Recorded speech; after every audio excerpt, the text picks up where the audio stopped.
Well, welcome, friends and colleagues of this wonderful, amazing toy and game industry.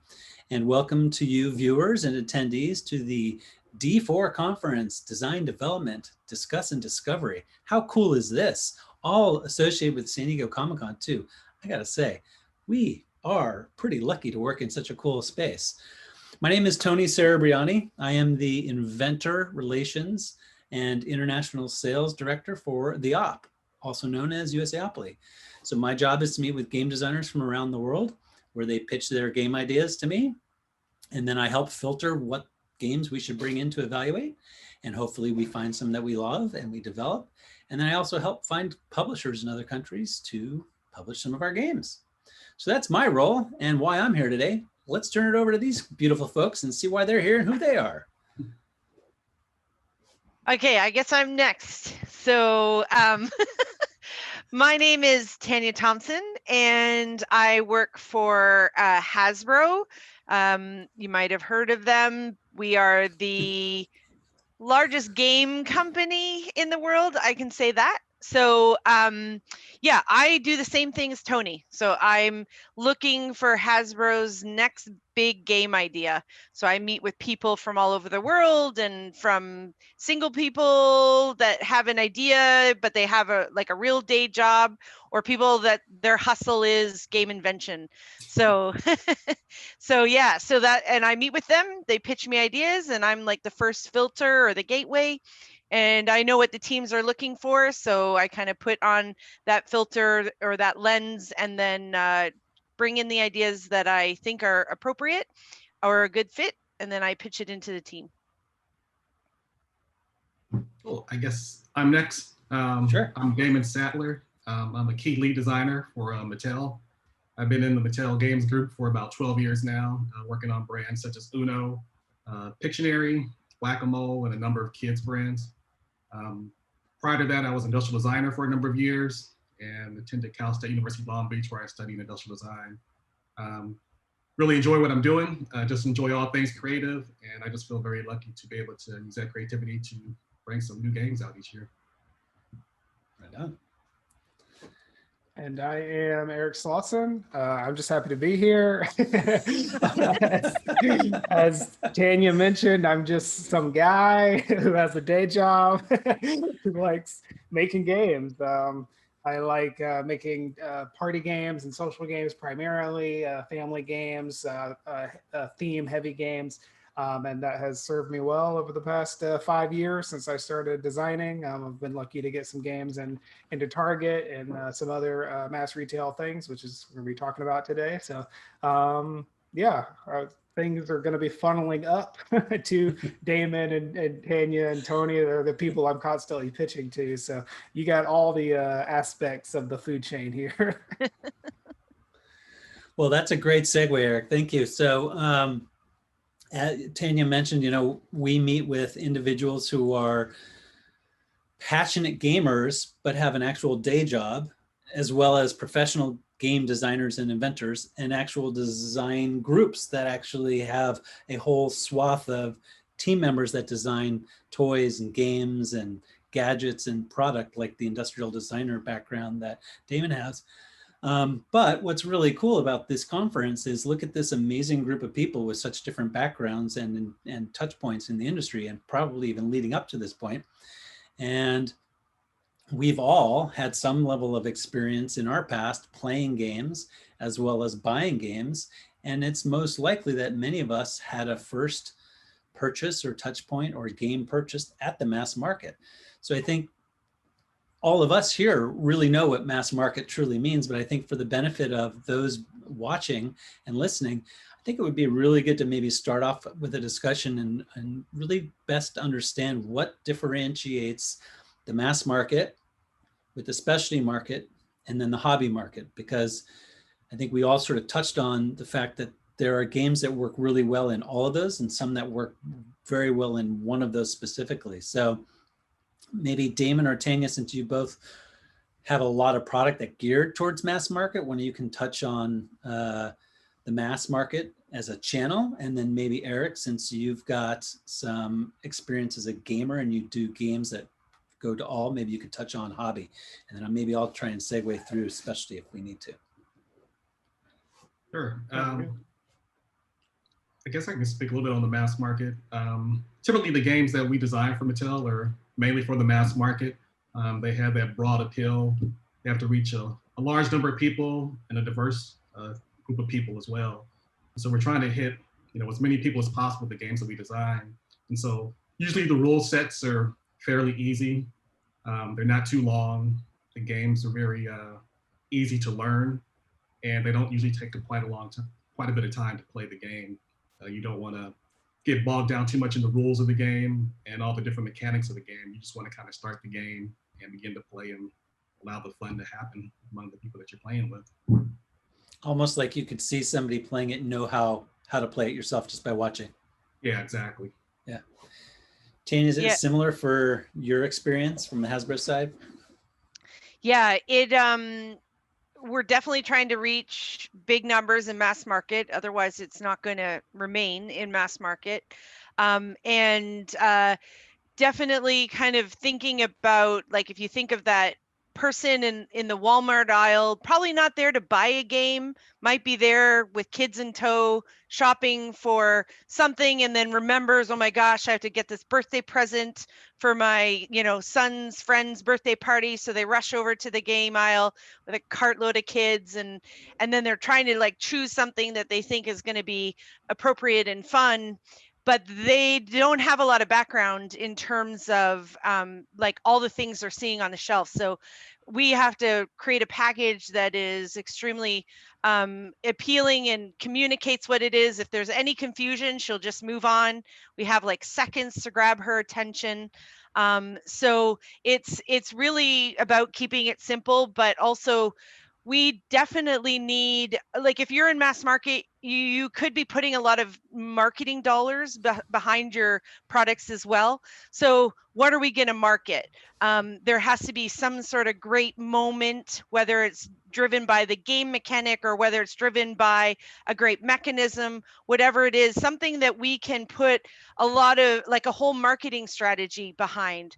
And that's what I find the big difference between mass market and specialty. Specialty can be just a great game, doesn't have any kind of demonstrable moment in the game, great game for a more discerning customer, and doesn't have to sell those really big numbers. Of course, if you're in specialty, because I've worked for specialty stores before, companies, you definitely would love those numbers, but you don't put it on shelf with the expectation that it has to do giant numbers kind of thing.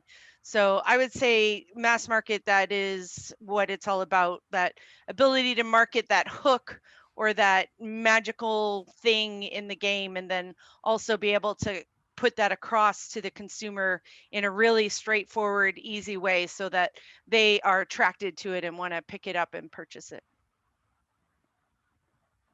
Yeah, and coming from the hobby side, because that was obviously as a kid, I played a lot of mass market games. That's all I played up until I kind of just randomly fell into this whole rabbit hole. But once I went down that rabbit hole, I started designing in the hobby space and really specialty games, strategy games. And then once I started finding the party side and the family side, I realized that kind of clicked more with my designing sensibilities, because of the things that you're trying to get people to interact with or react to. Something Damon mentioned earlier about the mechanisms in a hobby game or in a specialty store game, and something Tanya mentioned, that usually the person who's like in Target in the game store or in a mass market store isn't there just to go get a game.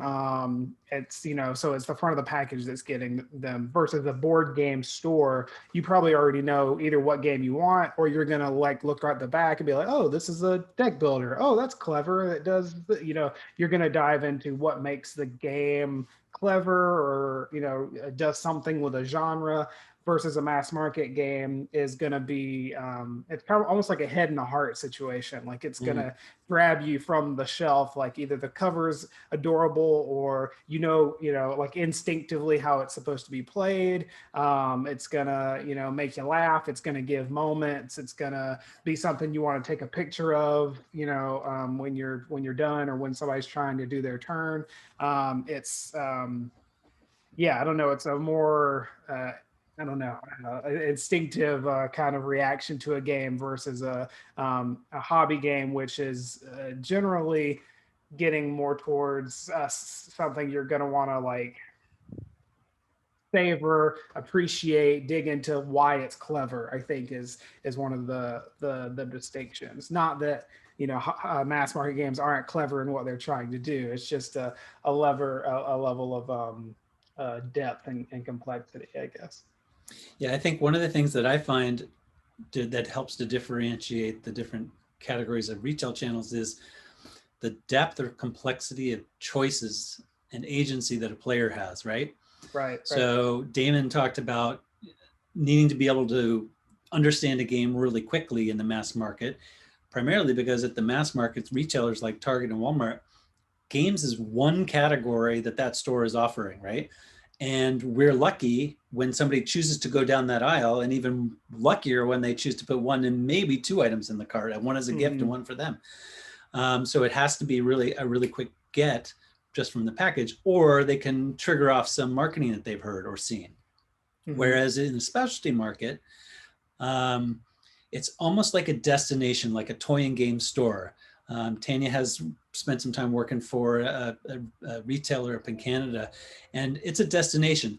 The shoppers that go there are looking very specifically for a toy or a game, either for their family or as a gift.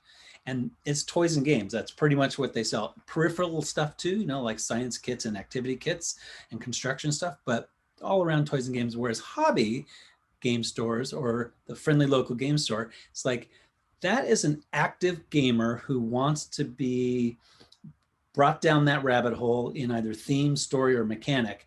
And so the focus narrows in on complexity of choices for the products, but also choices within a game and in the mechanics of the games.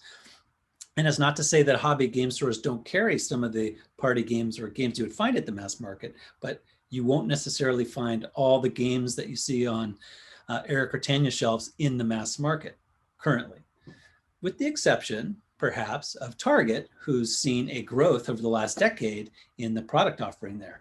Any idea? I have my own ideas, but I'd like to throw it to the panelists as to why we've seen such an amazing growth at Target for the product offering. Well, I would love to get some thoughts on this because I came in right when this started. When I started designing, and now I go in and it's like all kinds of stuff is in there that I would normally think of as a hobby game. There's a lot of crossover now. So people who know more than me. What do you think?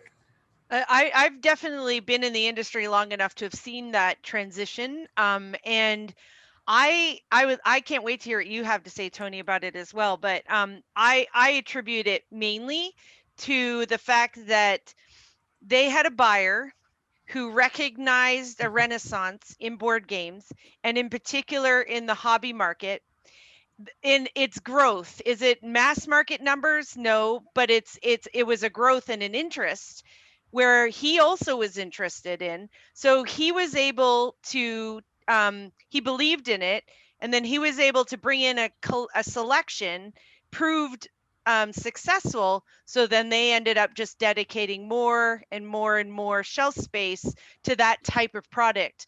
But it was mainly, I would imagine, now maybe it could have been another buyer, but I attribute it to that buyer who's no longer there, but he was definitely a big influence, I think, into why Target kind of found found success there, was because they let him guide it, and then they took a risk on it. So and it paid off.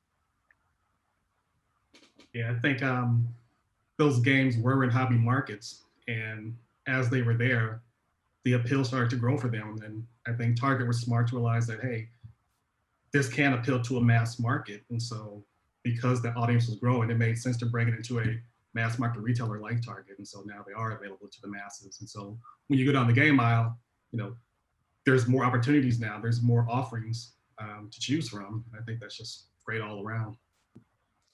Yeah, I think Target has been a little more open with doing the deeper dive into the game world and game space. Walmart does so in late third, fourth quarter. They expand their product offering, but traditionally throughout the rest of the year, it shrinks back down to their sort of core set. Whereas Target, I would agree, Tanya, that there's at least one, possibly two former buyers who really seeded it for Target. And I believe it was partly due to this board game renaissance that Tanya mentioned, where Eric, you were probably swept up in that. You're younger than all of us, and so you're part of that second wave of this newer generation really diving deep into board games. And there's another retailer, Barnes & Noble, that really became a destination for games. And I think both of those former Target buyers were shopping there, and they saw what was happening, and they're like, why can't we get a piece of this? and they took a chance. And I think it's what that speaks to is that all of us in the publishing side, we can come up with these great games, we can filter them in, we can go through all sorts of testing and development, and then build great marketing and sales plans. But there's a little bit of like faith in like, this is really going to work, right? And the retailer is doing the same thing, like dedicating, even if it's just, it started with literally 4 feet of space, 3 shelves, and they were the proven games that were doing really well in that sort of gateway gaming that was beyond the sort of American gateway game and at the early stages of the sort of Euro game, right? So that crossover gateway stuff. Mm-hmm. And so it's Ticket to Ride, Catan, Carcassonne, all those games that are sort of the great building blocks of our industry. And the great thing about it is because of those risks, more people like Eric here are having an opportunity to get brand new games unexpectedly and to some extent unheard of, having an opportunity at Target. And it's because there's been this great renaissance in the industry and an amazing support from the buyers to really try some new stuff, and with this sense from Target to do some exclusivity, right? I think we've all had product that has made an exclusive debut and or even remained solely at Target. And what that speaks to is their now corporate belief in the industry and in the program. So that kind of leads into what's in the box, right? So like there are games like Ticket to Ride and Carcassonne and Catan that are these great gateway games, but then there's a whole slew of games at the mass market that are there and even a bit lighter or more party. What makes a great component or the great contents of a mass market game versus specialty or hobby? I know, Tanya, you like mechanisms a lot. Yeah, so I'll let you speak to that. But mechanically, I think it's a mix of approachability, but excitement as well. Like you mentioned, Tony, the depth of the decision space, the threshold for luck, the speed of gameplay. You think about things like Uno or Phase 10 or something, these, the buku the copies, it's just like, let's play these cards real fast and, things just happen. It's, you understand how to play it very quickly. It's approachable, it's fast, but sewn into it are moments of surprise, moments of joy and defeat, but quick, very, very, very quick. That's something. The turns are fast. It comes back around to you. There's not as much. We call them like the hobby space, like AP, where somebody's really trying to figure out, crunch the numbers of what unit to move at what space on the map. There's not as much of that. It's more how often can you make somebody feel fun. how I look at it. But yeah, Tanya, what's going on as far as things that go boom or? Yeah, there's definitely in mass market, you'll find typically more plastic, because if we're producing at extremely high volumes, it's a lot easier to mold and produce a plastic piece than it is to cut a cardboard piece.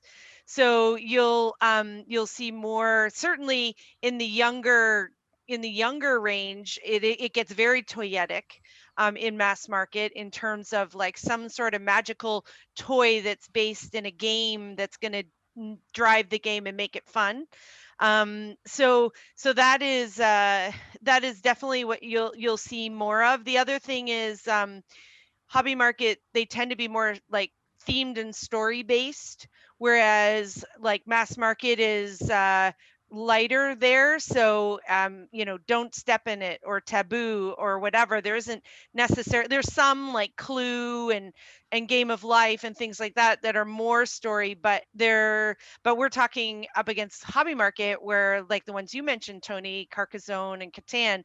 I remember, I'll never forget seeing them on the wall at Toys R Us in the early 2000s and going, wow, that is so, what is that like muted color? So almost like a painting thing amongst all the American like typical games at the time. And they just stood out like a sore thumb.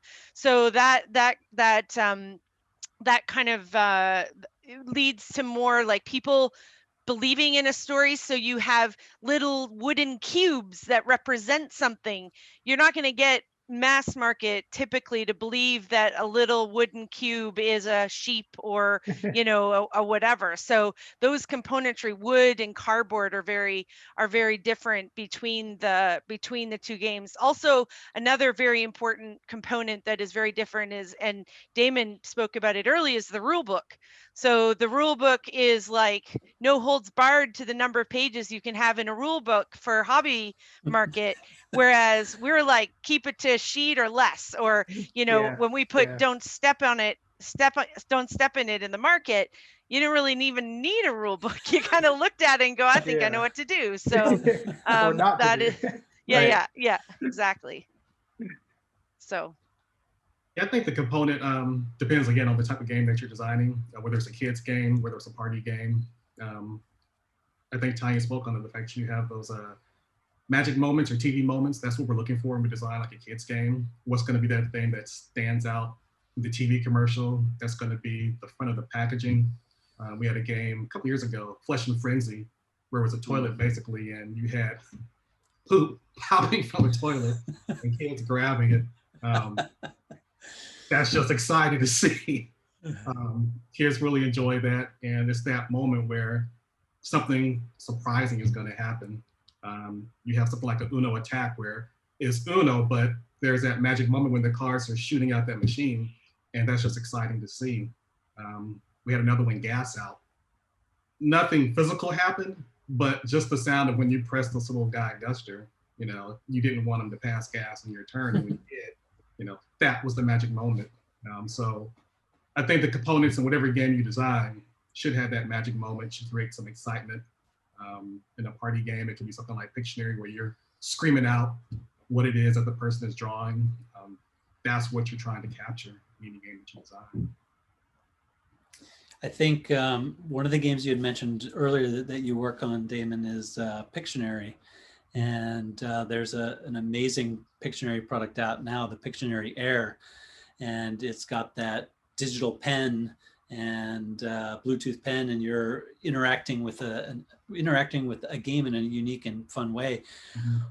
But one of the reasons why I bring it up is because in the packaging, there's a cutaway so you actually see the pen. How important do you think it is in the mass market versus the specialty or hobby market to have packaging that allows you to either try me or see in to the components versus, some of these hobby games, like back here, we've got this amazing game about The Thing, and there's all these amazing sculpts, and it would be great to be able to see them with a cutout, but it's so not what you would expect to see in a hobby store, so to speak. So how important do you think that is in the mass market space? I think it's very important. I think it's kind of what Eric spoke to earlier. the hobby market is more of a destination. You go to the game store because you know what you want to get. When you're going down the aisle of a Target or a Walmart, you may not be sure that you're going down the game aisle. You just happen to wander down there and you have to see something on the shelf that really captures your attention. And so if you have an open package where you can see what the actual product is, some type of try me so they can at least get the experience of what the product is actually going to do, that just helps reinforce the concept of the game. It helps to sell the game as well. So that's one of the things. Body packaging is really important in the mass market. Yeah, even with like, judge pick party games or word games, normally if it's not on the front, on the back, they have basically a sample round, what would you say if I laid these cards out, and people are like, oh, I know how to play it, or oh, that's funny. I can get even the humor of the style of writing on the cards. What do you mean? They're really good about the backs of their boxes basically being a sample round of the game. So, on the party game space, normally you're not getting sculpts and that kind of stuff, but the packaging is a concern. One of the things that I think about as well, as far as the destination, is that in a specialty store or in a board game cafe or something, you also have a guide there normally. Like you can ask, hey, I like this game, what else would I like? So even if, sometimes I go to my local game store just to look around, but I know that there are people there who I can be like, hey, did you get anything new in? Did you whatever? And in math, that's not, it's just gonna be some 16-year-old kid stocking shelves. Stocking shelves. So it needs to be something they can figure out on their own, how to play, whether it's good. Now obviously we have phones now, they can look up reviews online if they're really going deep into making a responsible purchase. But I think thinking about, can they understand the game independent of any guide who happens to be around there in a hobby store. Tanya, have you had any experience up in Canada as it relates to the mass market and the retail workers themselves being more invested and being more like these curators or guides in the game aisle or toy aisle? No, it's pretty similar to how it is in the US, but that is one reason. You had mentioned Mastermind Toys before, the company that I had worked with, and they're almost the size of like Indigo, which is like Barnes and Noble in the US. So which is also a big game big game buy or game retailer, or they have a good section. They're a bookstore with a game section, which a lot of bookstores pivoted to when people stopped buying books. But that was their point of difference, was their customer service. We did a lot of training to educate the staff as to what the products were on the shelf so that they could do recommendations, like even going through every age and every stage of kids and like explaining to staff, like, this is at 2 years old, this is what they're capable. So if grandma comes in and says, I'm looking for something for my 2-year-old granddaughter, then they're like, here, let me help you, kind of thing. And that was that's why they're so successful. Not only their curation, which is what I was a part of what went onto the shelf, but also the staff that were in the stores knowing how to, and I think that's what's missing. We find other ways, like our phones and whatnot, in mass market to actually learn about the stuff we're possibly going to buy there. But it certainly doesn't come typically from the staff that are there, because sometimes you can't even find staff, and that's the same here. So yeah. I'd like to throw this out to all of you to answer, because this is something that I personally do and really enjoy doing. Is I imagine you all spend some amount of time in the retail environment, both as a consumer shopping, but also just doing some research. And do you ever find yourself in the Walmart or Target game aisle and you just eavesdrop on the conversations that are happening and you just offer some advice, like, what kind of game are you looking for? Don't even tell them where you're from or why you're making a recommendation, but just to gauge and then make some suggestions. And they don't have to be games that your company makes, but just hearing what somebody likes and what they're looking for, or who the gift is for, or if it's for them. I really get a big kick out of that, because it's great recon, right? It's like you're finding somebody in the heart of the moment of a decision, or that bewilderment of like, I don't know what choice to make. And you can be a little bit of a touch point. Do you all ever do that or find any enjoyment in that? Definitely. I thought this was coming. Go ahead, Eric. Oh yeah. I waver back and forth. I try not to, because it's hard not to like admit that you're eavesdropping or that you've been watching somebody, but if I'm in a Barnes and Noble or something, and there's one other person and they're just kind of perusing and looking at stuff, and it's such a strong urge for me to ask, like, oh, what kind of stuff do you like to play? And but then my problem is I will just run off with like 10 recommendations, and then I'll like grab them off the shelf, like, here, just look at this one. They're like, have a stack full of boxes. Oh yeah, these look good. I'll look at them. But yeah, it's once you don't want to overwhelm, right? Yeah, once that valve is open, it's hard for me. There's so many good games. Yes. Yeah, just friend me on Facebook. I'll just send you I'll send you a whole bunch of stuff. Give me your number. I'll text you a bunch of games. I do go to the games aisle at Target. Whenever I go in there with my wife, my first aisle to go to is the games aisle, and mainly to see what's out there. We like to keep a lookout to see what's new. I don't interact with the customer so much, but I do just kind of sit back as I'm looking at the games to kind of hear the conversations that are going on, just to see. It's kind of like your own consumer research that you can hear firsthand what people are interested in. What are their families looking to play? Because again, a lot of these people come there. They're not coming there specifically for a game. They're just in Target shopping, and they're going down the aisles and they see things. And so I'm trying to see what captures their attention as I'm standing there. Mm-hmm. Yeah, I love kind of sharing my passion for board games with others. So like you guys, I am quite inclined. I don't kind of step into their space. Well, and let's say I haven't been in like a store in that scenario for a long time. We're actually in lockdown here, so everything's closed. But outside of the pandemic, I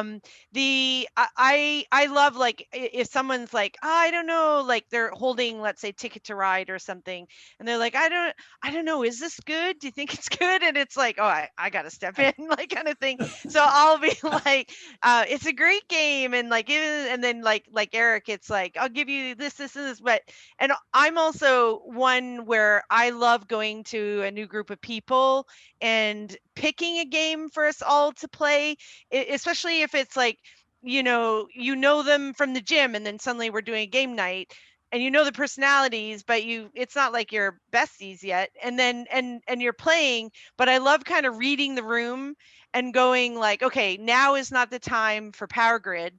Now is the time for Paku Paku kind of thing. So it's like, I love kind of being the person who chooses, and I get all the time people saying like, oh, I have a 10-year-old, like that get to know me, like when they know that I'm in gaming, they'll be like, oh, what do you recommend for this, that, or, and so I love to actually give those recommendations as well. But it is super interesting when you're in that moment at the store, kind of hearing people discuss games and what they like or what they don't like. Or I remember when I was working for Think Fun one time, they picked up a Think Fun game. I was in more of a specialty neighborhood store, and they were like super confused by the game, and I'm like, oh my gosh, okay, like I want to hear what it is that they're talking about, because they're not getting it. So what is it that they're, so I was like definitely kind of like eavesdropping to try and find out, taking mental notes. Yeah, before I stepped in to help them, but yeah,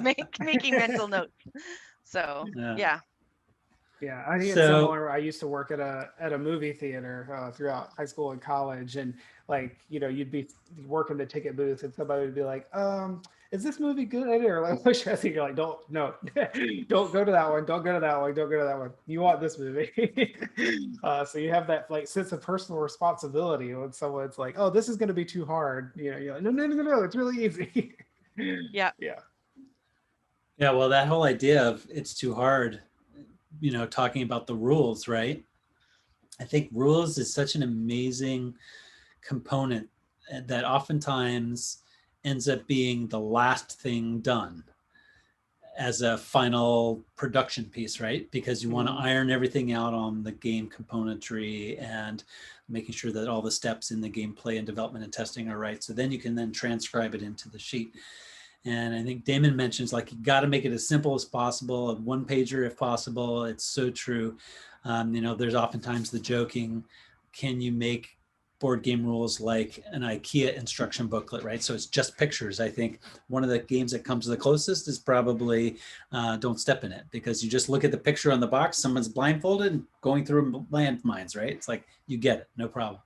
But I think what's really interesting is, as a component within games, is how do you think we as industry professionals can assist in making the barrier to entry to what someone outside of our circles might see as a daunting rule book, even if it's literally front side and back side of an 8.5 by 11, or a single fold page book, compared to like a hobby game book, to really help them understand and see beyond what may be complex to them to the ease of entry point. Like, how can we get better? And what do you think keeps us, or keeps players or consumers from taking that step in something that may be a little more complex at first blush? I think probably testing the rules quite a bit before it comes to market. Play with people that aren't familiar with the game and observing them to see how they play the game. If they're having confusion, most likely somebody else on the outside is going to have confusion as well. I think also having quick starts to games in the rules would also be, beneficial. If you want to get quickly into this game, here are the steps 1, 2, 3. If you want to know the details, here's more detail about it in the rules. Still on a one sheet at least. But yeah, testing the rules and probably having quick starts would help a lot. Yeah, and I think you mentioned visuals earlier. Visuals in a rule book are really useful. Even if it's just, overhead shot of the table. This is what the table looks like when you have everything set out. This is what this type of card is. This is what this type of card is. Normally in mass market, you're not going to have these 10 different cards and 5 different currencies and all that kind of stuff that you would in a hobby rule book. But yeah, knowing how the board is set up. One thing I think is really useful, and I'm seeing more on the mass side is, for Mattel and Hasbro, you get like commercials for toys and games, and kind of on a hobbier side, you get how to plays, or you get let's plays and those sorts of things. And I've been seeing kind of a merge of that, where we're going to have a quick 1-minute how to play video or how to set up video from mass market titles. And I think I use them even as it's easier for me to just pull up a 1-minute or 2-minute explanation video than read the rule book sometimes. So those sorts of multimedia things, having those circulate out there, I think is really smart. A way to leverage the phones that we all have, in our pockets, so that you can, if you're so inclined to spend that minute in the aisle, like, am I gonna like this? You could watch basically an informative commercial, an infomercial, if you will, about how to play the game. Yeah, I think that rules is one of the biggest barriers of entry into a game. And so I think we definitely need to do a better job at actually making that better, because we've all played a lot of games. So you can recognize a good rule book and a not so good rule book. I remember I would go to this conference for people like inventor relations and inventors in Germany called Göttingen, and it was only a handful, but all the major publishers and editors, as our role is called in Germany. So the editors of all the big companies, Ravensburger, Cosmos, Zach, all of them. And I was happened to be a part of this this group, and they would share their rules before they came to market. So can you imagine Damon, you and I sitting together at a table with our games that nobody knows about and sharing our rule books, like probably not going to happen. But they would share their rule books for the games that were coming out so that they could each critique. And then they had, at this particular one, Tom Felber, who was the chair of the Spiel des Jahres jury, would took all of the rules ahead of time and then just lambasted them all and said what they were wrong with them. And they really kind of worked together on, and they were talking about like what's the iconography we should all use to make it like universal. So when you see a pair of dice printed on a page, what does that mean to the consumer, and what should it imply for in rules? So, and then they were big on like definitely visuals, because nobody wants to read like something you printed off, a Word doc that is just nothing but text. So visuals were super helpful, as well as the format of the rules. So like they're like an objective, how to set up, here's how you play, kind of. Damon or Eric, you had touched on that. So it's like kind of having a common format. And I don't think they had gotten to a final decision on anything. It was more of a discussion, but I admired them like actually sharing more at a very early stage so that they could have a better final product. They weren't so worried about other people taking each other's ideas. In fact, they looked at it as, of course I need to know what they're doing, because I don't want to copy it or do something similar. So I think that that's really interesting. And if you talk to Mike Gray, who's probably the expert in rule writing in our industry, he would also say, like, he used to have like it's probably online somewhere, but like, here's the format that rules should take in order to be consistent and then make it understandable. And then the last thing I'll say is there are companies that, instead of like a how-to video that you have to find somewhere, like if you look at Dies, because I think you guys work with them, right? And so they're like, you sit down with your iPad, and it's not like they're going to show you a video to teach you how to learn to play the game, but it gets you into the game, and you're just every stage. It's almost like having somebody right there to teach you, which is always better. Like some of the conferences, Tony, you and I go to that I absolutely love, where I actually get to play games, is when there's a lot of game people there, and then somebody's willing to teach a new game that can be complicated, because then I don't have to actually sort through the rule book. I can just listen to somebody and show me how to play the game. So that's what they're trying to do, like with technology, which I very much admire. I was just going to reiterate that I think probably everybody learns better by doing than by reading. Now, of course, there's better visual and auditory learners, but as it relates to games, like I can relate it to my own family. They would rather me just teach them rather than read through the rules and give them like, okay, this is what's going to happen. And then this one, like, no, let's just start and you show us and you tell us when we get there. Yeah. It's like, okay. It's because it by putting it into action, you're able to understand it and apply it much quicker. Yeah. One of the things too about mass and especially on the party side, and is that a lot of times, and this for designers, it's taking what is now an established play pattern, like guessing, pitching to a judge, speed, slap a thing or press your luck or something like that. It's like what you're supposed to be doing, and it's just a slight twist on that to make it more energetic or to make it, poop or whatever. What did you do to that familiar play pattern? So there's less of a barrier, even if somebody doesn't know the phrase "push your luck" or they don't know, worker placement. Yeah, exactly. Like you can, I just put this thing here and it does this, because they might be more familiar with that.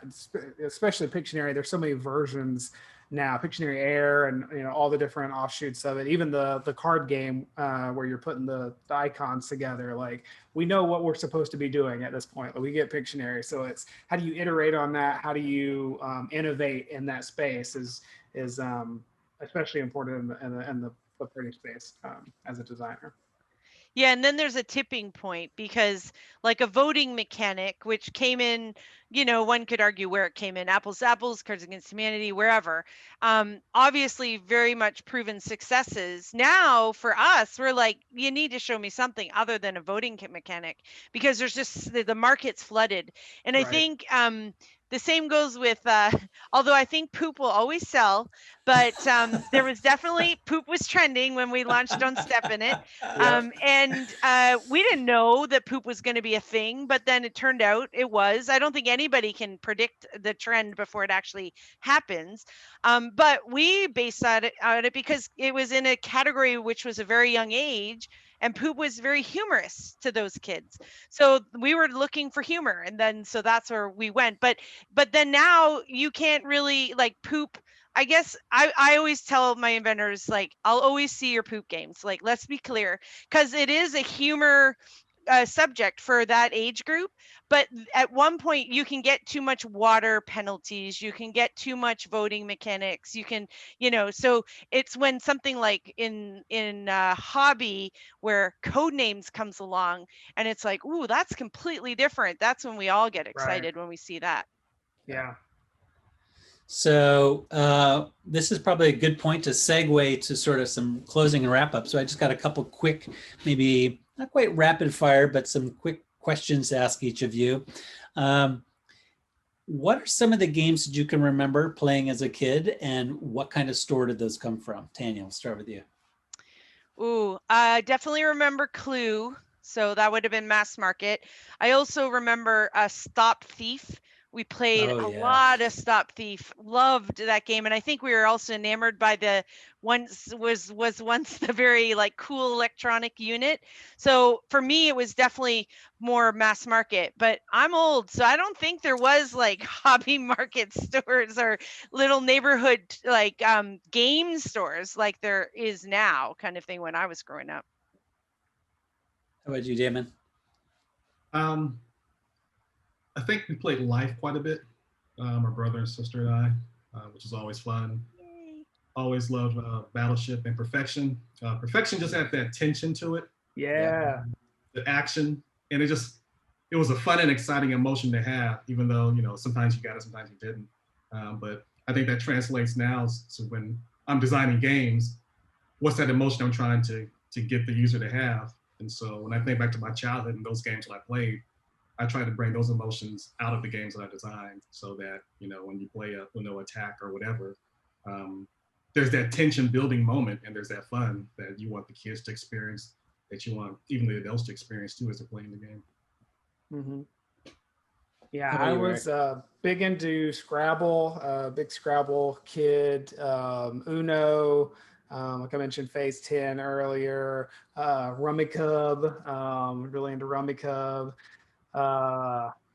Yeah, those were probably the big like four that I played as a kid, and kind of stuck with those for a good number of years until I found this other stuff. But like Damon said, stuff from that has definitely filtered in. Like, I still love word games. I have a lot of word games, and it's one of the spaces that I'm really interested in, how people can innovate that, take letters and make some words out of them and score points. And this, how do you keep doing that in a fresh way is really interesting to me.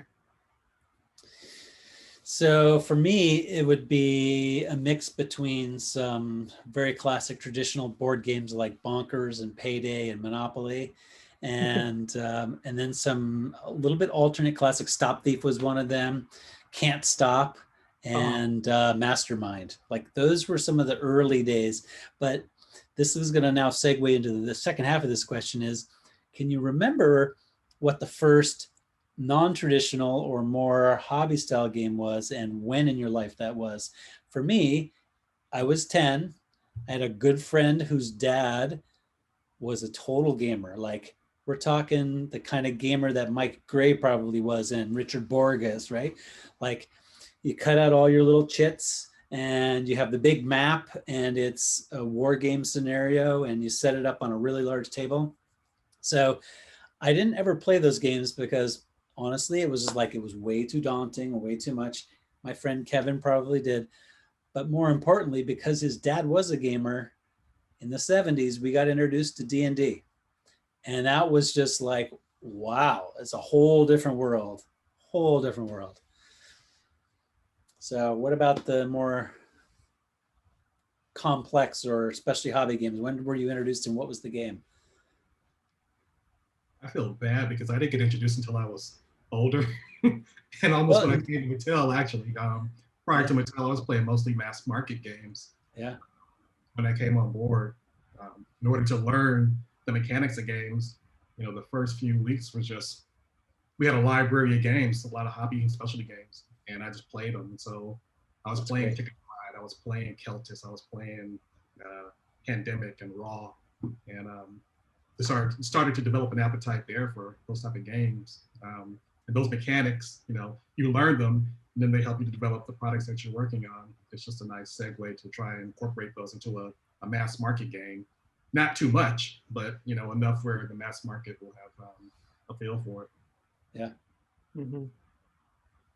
I feel I was also like definitely not 10. That would have been amazing to have been introduced so young. For me, it was probably closer to my like late 20s, early 30s, and it was actually because I was a teacher when I first started a career, and I was using games and puzzles in my classroom, but then I was also going to conferences, like they were based in mathematics because that's what I taught, as well as I was writing the national like math, we call it a contest, but like basically a university publishes problems, and then kids in like kind of elementary and secondary schools take them, and it obviously identifies who the bright kind of up and coming people are so they can go after them. But we would write these national contests that all school kids would take, and then the people there were game theorists sometimes, or just like, and they loved this game. So I remember like talking to them and just first learning about Carcassonne, because I was like, I want to teach my kids something, and where do I start? And they're like, maybe not Catan, because you have to barter and whatnot. So maybe Carcassonne, because it's just tile reveal and laying. So anyway, that was my first memory, but I would have been in my 20s, early 30s. So yeah, I think for me is a quick two-part. So what I consider, it wasn't the very first hobby game that I got, but the first game that really showed me what was out there was Escape Curse of the Temple, which is like a real-time dice rolling game. And I remember it's a 10-minute game. I'd never played a real-time game before.